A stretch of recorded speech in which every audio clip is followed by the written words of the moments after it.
कोलकाता से 25 किलोमीटर दूर कोन्नगर हुगली के आदर्श नगर में 10 साल के स्नेहांशु शर्मा की कज़िन सिस्टर जब उसके रूम में पहुंचती है तो वहां उसने कुछ ऐसा देखा जिसे देखकर उसकी चीखें निकल गई और वो बुरी तरह डर से सहम गई। स्नेहांशु खून से लथपथ था, उसके सर को कुचला गया था, हाथ की नसें काट दी गई थी और उसके शरीर पर काफ़ी सारे वार किए गए थे। किसी ने बड़ी बेरहमी से स्नेहांशु का मर्डर कर दिया था। कमरे के चारों तरफ खून फैला हुआ था और ज़मीन पर एक किचन नाइफ भी पड़ा हुआ था। उस कमरे का टीवी बहुत तेज़ आवाज़ में चल रहा था, मानो खूनी चाहता था कि उस कमरे की कोई भी आवाज़ बाहर वालों तक ना पहुंच पाए। जब इस घटना की जानकारी पुलिस को दी गई तो तुरंत पुलिस की एक टीम लोकेशन पर पहुंची। स्नेहांशु की डेड बॉडी देखकर सबके मन में एक ही सवाल था कि एक छोटे बच्चे से ऐसी क्या दुश्मनी थी कि उसको इतनी बेरहमी से मार दिया गया था। डेड बॉडी को पोस्टमार्टम के लिए भेजा जाता है और पुलिस ने तुरंत इस मामले की इन्वेस्टिगेशन शुरू कर दी थी। आसपास के CCTV footages and call details check करने के बाद पुलिस के हाथ कुछ ऐसा लगा जिसे देखकर सबके होश उड़ गए। Hello, my name is Somesh and today we're gonna discuss about the murder case of Snehanshu Sharma. Snehanshu की उम्र 10 साल थी और वो क्लास 4 में पढ़ता था। स्नेहांशु के पिता पंकज शर्मा कोलकाता की एक प्राइवेट फर्म में काम किया करते थे, वहीं उसकी माँ शांता शर्मा एक कॉस्मेटिक शॉप में काम किया करती थी। दोनों ही रोज़ 9 से 10 बजे के बीच अपने अपने काम पर चले जाया करते थे और करीब शाम के 7 बजे के आसपास घर वापस आया करते थे। ऐसे ही स्नेहांशु भी सुबह स्कूल जाया करता था और दोपहर तक स्कूल से वापस आने के बाद घर पर अकेला बैठकर या तो टीवी देखा करता था या कभी अपने दोस्तों के साथ बाहर खेलने चला जाया करता था। स्नेहांशु के घर के पास ही उसकी एक कज़िन सिस्टर रहा करती थी जो जनरली शाम को उसे खेलने के लिए बुलाने आया करती थी।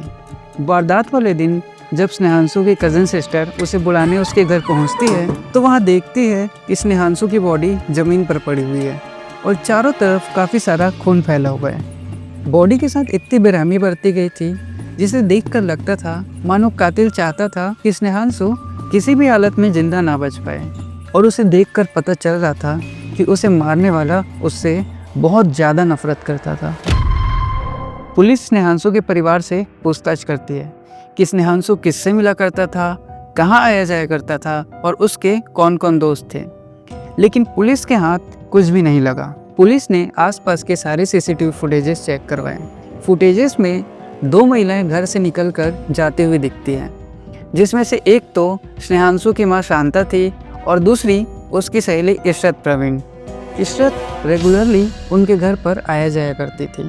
पहले तो पुलिस को स्नेहांशु के फादर पंकज का इशरत के साथ अफेयर होने का शक हुआ, लेकिन जब पुलिस ने पंकज के कॉल डिटेल्स निकलवाए तो उन्हें वहाँ ऐसा कोई कनेक्शन देखने को नहीं मिला। इसके बाद पुलिस ने इशरत के कॉल रिकॉर्ड्स निकलवाए। कॉल डिटेल्स में पुलिस को कुछ ऐसा मिला जिसे देखकर पुलिस हैरान रह गई। कॉल डिटेल्स के अकॉर्डिंग मर्डर वाले दिन इशरत का फ़ोन दोपहर 1 बजे से लेकर रात के 10 बजे तक ऑफ था। इशरत के कॉल लॉग में एक नंबर था जिससे डेली रात के 1-2 बजे तक घंटों बातें होती थी और वो नंबर किसी और का नहीं बल्कि स्नेहांशु की मां शांता का था। इसके बाद शक होने पर पुलिस ने उन दोनों के व्हाट्सएप मैसेजेस निकलवाए, जिसे देखकर पुलिस को भी यकीन नहीं हुआ। उनके मैसेजेस ऐसे थे मानो बॉयफ्रेंड गर्लफ्रेंड आपस में चैट कर रहे हों। उनके चैट्स में काफ़ी सारी एडल्ट फोटोज़ एंड वीडियोज़ भी शेयर की गई थी, जिसे देखकर साफ पता चल रहा था कि स्नेहांशु की मां शांता का इशरत के साथ अफेयर है। पड़ोसियों से पूछने पर उन्होंने बताया कि अक्सर इशरत शांता के घर आया जाया करती थी और शांता भी रेगुलरली इशरत के घर आती जाती रहती थी, लेकिन उन्हें कभी भी इस बात का कोई शक नहीं हुआ। सबको लगता था कि वो दोनों आपस में अच्छे दोस्त हैं और स्नेहांशु भी उसे मौसी बुलाया करता था। अब क्योंकि सीसीटीवी फुटेजेस में मर्डर वाले दिन इशरत को स्नेहांशु के घर के पास देखा गया था, इसलिए पुलिस ने तुरंत शांता और इशरत को उठा लिया। इसके बाद पुलिस ने सख्ती से उन्हें इंटरोगेट किया, जिस पर स्नेहांशु की मां शांता टूट गई और उसने सारे राज खोल दिए। शांता ने कबूल किया कि उसने ही अपने बेटे का मर्डर किया था और उसकी सहेली इशरत ने उसमें इसका साथ भी दिया था। शांता ने बताया कि उसके बेटे स्नेहांशु ने उसे और इशरत को एक साथ बेड पर एक कॉम्प्रोमाइज़ सिचुएशन में देख लिया था, जिसके बाद से स्नेहांशु काफ़ी नाराज़ रहने लगा था। शांता ने कहा कि उसे डर था कि कहीं स्नेहांशु जाकर ये सब किसी को बता ना दे, इसलिए उसने स्नेहांशु को जान से मार डाला।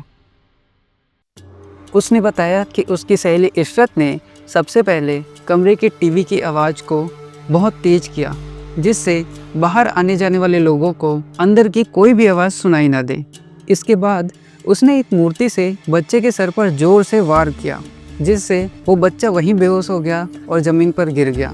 इसके बाद उसने उसके दोनों हाथों की नसें काट दी और जब इन सब से भी शांता का मन नहीं भरा तो वो किचन जाकर एक नाइफ़ लेकर आती है और बच्चे के शरीर पर काफ़ी सारे वार करती है।